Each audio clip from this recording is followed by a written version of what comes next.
দুর্গাপূজা চলাকালীন সময় আইন শৃঙ্খলা সমুন্নত রাখতে নিয়মিত পুলিশের পাশাপাশি সাদা পোশাকে গোয়েন্দা পুলিশও মোতায়েন থাকবে। যে কোনো ধরনের জরুরি পরিস্থিতি মোকাবেলার জন্য সোয়াট, এক্সপ্লোসিভ রিকভারি ও bomb disposal team, dog squad ও ক্রাইম সিন টিম সার্বক্ষণিক স্ট্যান্ড বাই থাকবে। প্রতিটি মণ্ডপে পুলিশের পাশাপাশি স্বেচ্ছাসেবক নিয়োজিত থাকবেন। গুরুত্বপূর্ণ মণ্ডপসমূহের প্রবেশ পথে 15টি আশ্রয় স্থাপন করা হবে এবং প্রয়োজনে মেটাল ডিটেক্টর দিয়ে তল্লাশি করা হবে।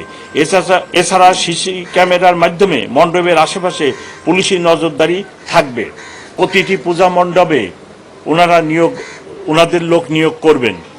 আমি পূজা উদযাপন কমিটির যে নেতৃবৃন্দ এখানে আছেন, আমি ওনাদেরকে রিকোয়েস্ট করব সমাজ কল্যাণ মন্ত্রণালয়ের ওই সকল ব্যক্তি নিয়োজিত হয় কিনা সেটা আমাদেরকে জানাবেন বা আমাদের স্বরাষ্ট্র উপদেষ্টা মহোদয়কে জানাবেন।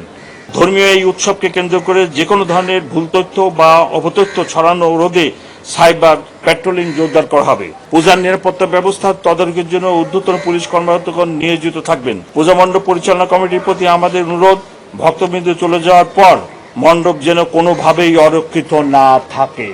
সমাজ কল্যাণ মন্ত্রণালয়ের যে লোক ওনারা থাকবে, কিন্তু সাথে অবশ্যই আপনাদের 2 জন লোককে রাখবেন। পট পরিবর্তনের পর যে পরিবেশ ছিল তখন আইন শৃঙ্খলা রক্ষাকারী বাহিনীর মনোবল এত ভালো ছিল না, নানা ধরনের জটিলতা ছিল।